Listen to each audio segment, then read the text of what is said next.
끝내 이룰 수 없는 지점. 비자나무 숲. 김민전.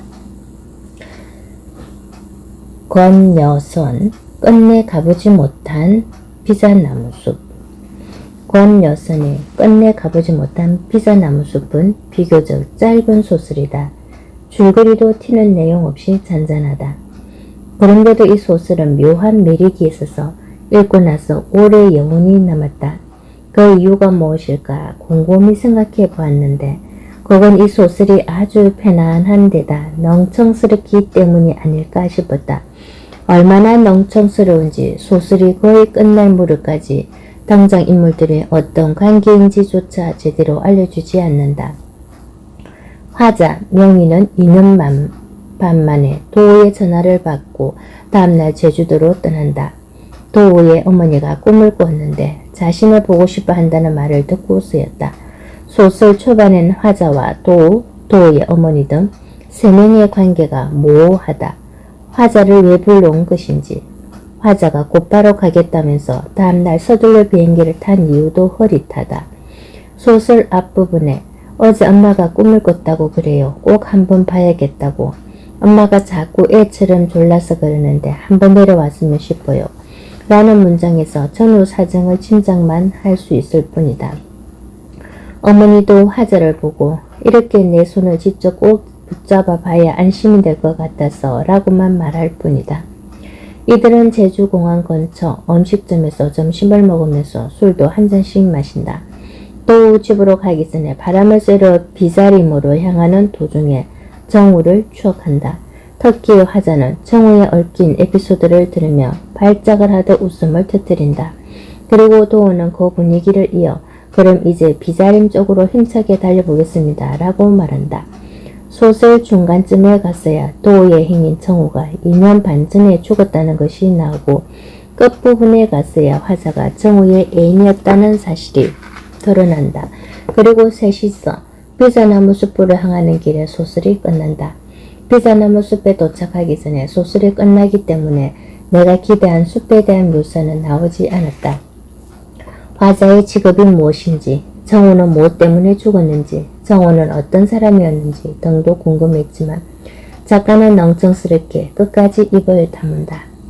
호기심 자극하는 작가의 멍청스러운 글쓰기, 정우와 화자의 명희는 얼마나 절실하게 사랑하는 사이였을까. 사고 전에 헤어지기로 했었다는 대목도 나오지만 화자가 마지막 부분에서 정우를 생각하면서 눈물을 흘린다. 정우에 대한 명희의 사랑을 그대로 드러내기에는 아픔이 너무 커서 허릿하게 처리하지 않았을까라는 생각도 해보았다. 소설이 거의 끝날 무렵까지 등장인물들이 어떤 관계인지조차 알려주지 않는 방식은 육하 원칙, 역피라미드형 글쓰기를 기본으로 하는 기자 입장에서는 답답하기 거지없었다. 역피라미드형 글쓰기란 어느 대목에서 잘라도 문제가 없도록 중요한 순서대로 글을 써가는 전통적인 기사 작성 방식이다.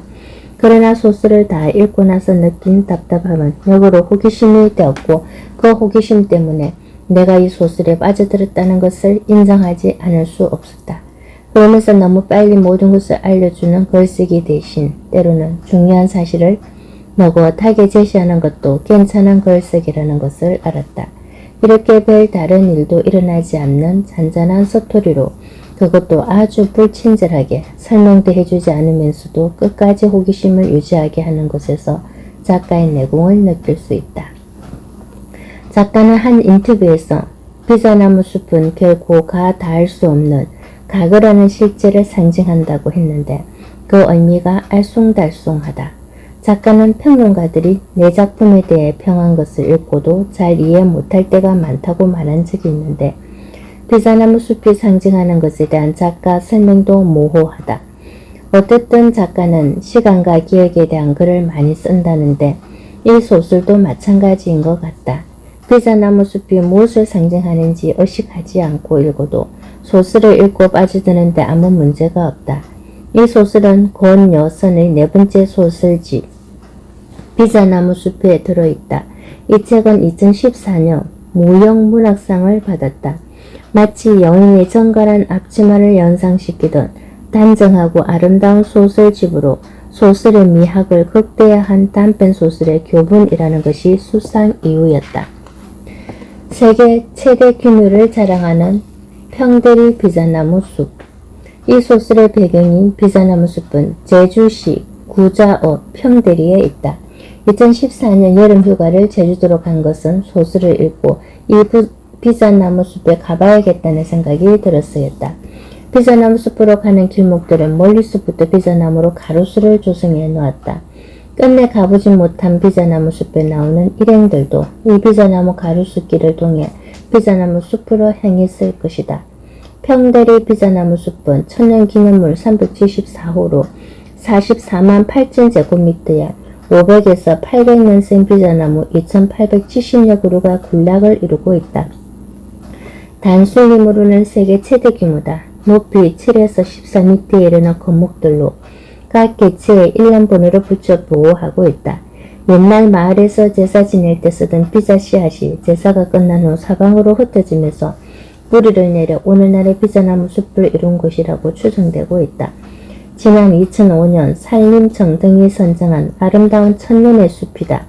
숲은 신선한 공기와 내음으로 가득했고 무엇보다 편안했다.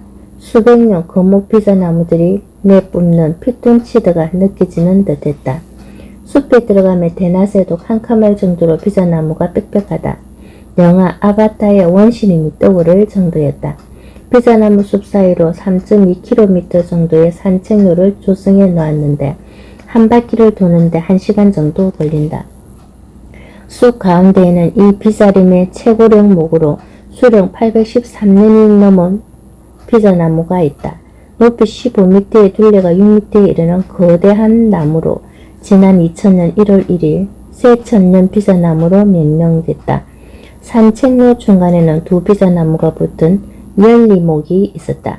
두 나무가 서로 다 한 나무가 되는 현상을 열리라고 하는데 줄기가 연결되면 열리목, 가지가 연결되면 열리지라 한다. 이 열리목은 한쪽 손과 발을 서로 하나씩 걸치고 있는 듯한 모습이었다. 열리목은 이웃한 두 나무가 차츰 굳어져 붙은 것인데 그 과정이 고통스럽다. 먼저 맞닿은 부분의 껍질이 압력을 견디지 못하고 파괴되고 맨살끼리 맞부딪힌다. 이어서 불임켜, 형성청, 서로 가진 물질을 주고받고 양분을 주고받는 방사조직도 서로 섞인다. 마지막으로 나머지 세포들이 차근차근 세포벽을 잇는 공사를 진행해 공동으로 살아가는 한 몸을 완성하는 것이다. 열리목이 만들어지는 과정은 부부가 만나 한 몸을 이루는 과정과 닮았다. 화자인 명희가 비자나무 숲에 도착해 이 열리목을 보았으면 다시 한번 정호와의 사랑을 떠올렸을 것이다. 권 여수는 1965년 경북 안동에서 태어나 서울대 국어국문학과를 졸업하고 1999년 장편소설 푸르른 틈새로 등단했다. 저서로는 소설집 처녀치마, 분홍 리본의 시절, 내 정원의 붉은 열매 등이 있다. 2007년 단편 약혼이 끊는 동안으로 오영수 문학상을 2008년 사랑을 믿다로 이상 문학상을 2012년 1980년대 386 운동권 세대의 체험을 반추하는 장편소설 레가토로 한국일본문학상을 받았다. 비자나무, 주목, 전나무, 구상나무, 상록, 침엽수들. 비자나무는 상록, 침엽 교목으로 제주도와 영호남 지역에 분포하는데 정읍, 내장산이 북방 한계지다. 비자나무 열매인 비자는 구충제로 많이 쓰였고 나무는 재질이 좋아 고급 가구나 바둑판을 만드는 데 사용했다. 잎 뻗음이 아니빌자를 닮아서 비자나무라는 이름이 생겼다고 한다. 장성 백양사 비자나무숲, 강진 사민리 비자나무, 사천 성내리 비자나무, 진도 상만리 비자나무, 고흥 금탐사의 비자나무숲 등이 유명하다. 비자나무는 주목과 아주 비슷하게 생겼다. 주목은 관상용으로 화단에 많이 심기 때문에 주변에서 흔히 볼 수 있다. 주목이라는 이름은 나무 껍질이 붉기 때문에 붙인 이름이다. 나무를 벤 단면을 보면 정말 붉은 것을 볼 수 있다. 9월에서 10월에 있는 주목 열매는 앵두처럼 빨갛고 동그랗지만 열매 밑이 열려 있어서 씨앗이 들여다 보이는 독특한 모양이다. 비자나무는 잎이 깃털처럼 가지에 두 줄로 마주나며 규칙적으로 배열되어 있다. 반면 주목잎도 두 줄로 배열되어 있지만 불규칙적이란 산만한 느낌을 준다. 비자나무 열매는 녹색 껍질에 쌓여있는 반면 주목은 붉은색으로 있기 때문에 금방 알 수 있다. 비자나무는 내장산 이남 남부 지방에만 분포하고 주목은 전국적으로 분포하는 점도 다르다. 전나무와 구상나무는 주목과 달리 소나무과에 속하고 열매 형태도 완전히 다르지만 언뜻 보면 주목과 비슷하게 생겼다. 전나무와 구상나무는 솔방울 모양 열매가 위를 향해 달리는 나무다. 전나무는 잎끝이 아주 뾰족한 것이 특징이다. 구상나무는 잎끝이 오목하게 파였고 뒷면에 두 줄의 흰색 기공줄이 선명하다.